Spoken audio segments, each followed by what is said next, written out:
नमस्कार भाइयों और बहनों। यूक्रेन का मसला जो है ये बिल्कुल ठीक उसी तरह है जो world war one, world war two, जो दो वर्ल्ड वार हुई हैं, तो छोटे छोटे देशों से शुरुआत हुई लड़ाई की आपस में। उसके बाद ये कन्वर्ट हुई वर्ल्ड वार में। यूएसएसआर से टूटने के बाद यूक्रेन जो है एक अपना अलग देश बन गया, जहाँ अन्न वगैरह खूब पैदा होता है और बड़े संपन्न और बड़े मेहनती थे। जब तक वो यूएसएसआर में थे तब तक तो वो बहुत मेहनती और ईमानदार, जैसा रूस में साम्यवाद के चलते सबको रहना ही पड़ता है, ईमानदार नहीं रहेंगे तो उनको कठोर सज़ा मिलेगी।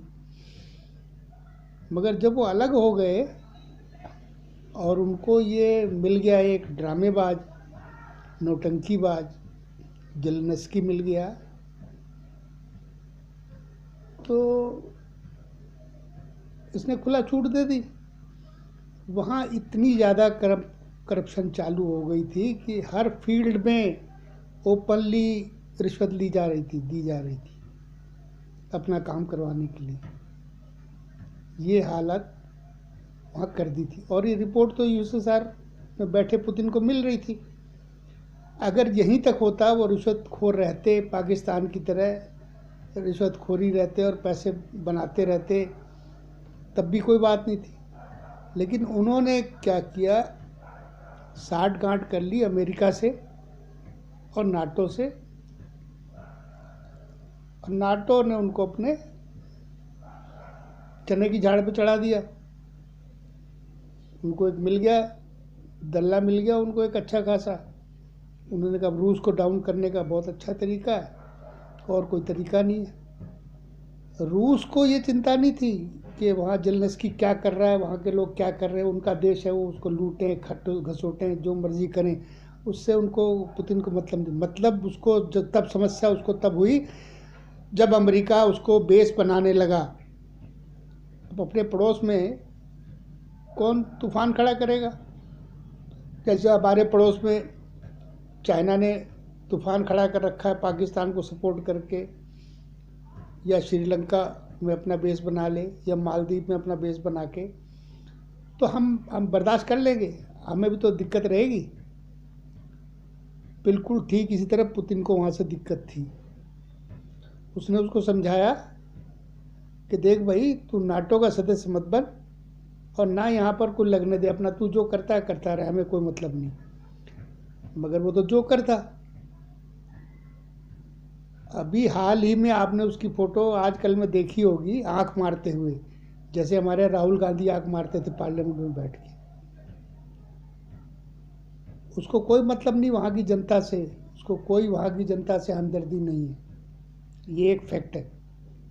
हमदर्दी होती तो वहाँ एक भी चिड़िया नहीं मरती और कुछ भी नहीं होता। वो साफ साफ कह देता पुतिन को, ठीक है मैं नहीं बेस बनने दूंगा।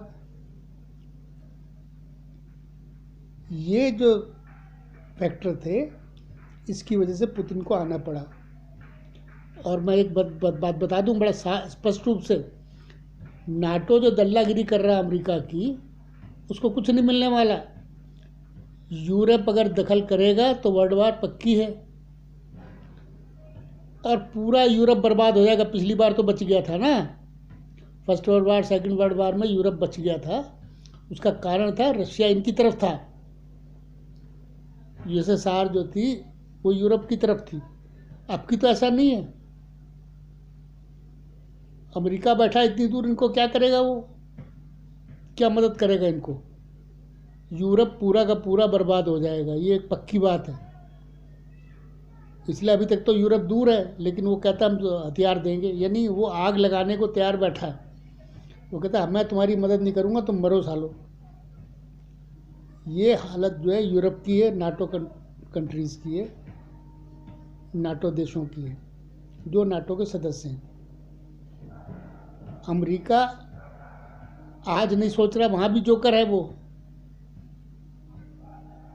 वो जो अमेरिका का राष्ट्रपति है मैं उसको जोकर ही मानता हूँ।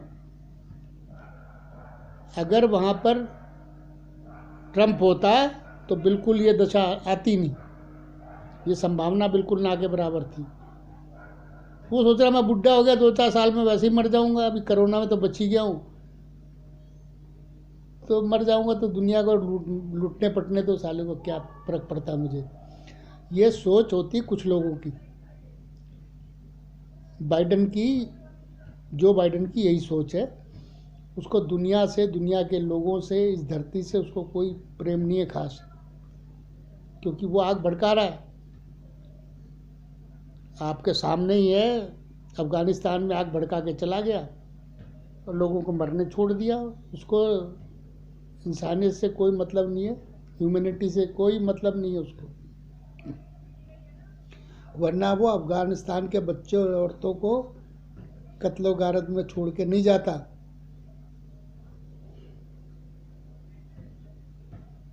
तो मैं यही कहना चाहता हूँ कि जो कुछ भी हो हम उसके लिए तैयार हैं, हमें तो तैयार रहना पड़ेगा। और ऐसा नहीं है कि युद्ध होगा तो हम बीच में नहीं कूदेंगे, हम कितनी भी कोशिश कर लें हमें कूदाया जाएगा, और नहीं कूदेंगे तो अगली बार हमारे साथ कोई नहीं बैठा होगा, ना कोई खड़ा होगा। ये भी एक सच्चाई है। जब आपके पड़ोस में डाका पड़ रहा हो और आप घर में बैठे आराम से कर रहे हो, ठीक है, तो अगली बार आपके घर में डाका पड़ेगा तो पड़ोसी आ जाएगा बचाने आपको। इसलिए मित्रता में तो पीछे नहीं हटना चाहिए आपको। रूस जैसा भी है, जहाँ भी जाएगा हम उसके साथ रहेंगे, यही हमारी नियति है। इससे बढ़िया कोई सलूशन नहीं है। और अमेरिका तो अपने जो पैटर्न है उसका हथियार बेचने का, उस पर चल ही रहा है वो तो। लेकिन अब वो उसका ये हथियार भी फेल है। अब अमेरिका हथियार दुनिया में नहीं बेच पाएगा, ये मेरी गारंटी है। बहुत बेच लिया उसने, बहुत बेवकूफ़ बना लिया दुनिया को। अब लोग थोड़े समझदार हो गए, अब दुनिया काफ़ी जुड़ गई है, इंटरनेट से जुड़ गई है, सबके हाथ में मोबाइल है, स्मार्टफोन है सबके हाथ में। अब लोगों को हर चीज़ ज्ञान में आ रही है, क्या हमारे लिए अच्छा है, क्या हमारे लिए बुरा है। लेकिन जब आपके सर पे पड़ेगी तो हम तो भुगतना पड़ेगा, फिर तो आप डर के थोड़ी बैठ सकते हो। आपको इसके सिवा कोई कुछ नहीं है करना। लास्ट रिजोर्ट यही है कि हम भी लड़ेंगे, हमें भी यहाँ यही करना पड़ेगा कि रूस को अकेला थोड़ी पिटने देंगे। लेकिन यूरोप पूरा बर्बाद सत्यानाश हो जाएगा, ये मेरी गारंटी है। वर्ल्ड वार फर्स्ट में नहीं हुआ, वर्ल्ड वार सेकंड में नहीं हुआ, लेकिन थर्ड वर्ल्ड वार में यूरोप का कहीं अता पता नज़र नहीं आएगा, ये मेरी गारंटी है। और ये समय बताएगा। आज वो मज़े ले रहे हैं यूक्रेन को भिड़ा के, भगवान उनको कभी नहीं माफ़ करेगा। धन्यवाद भाइयों।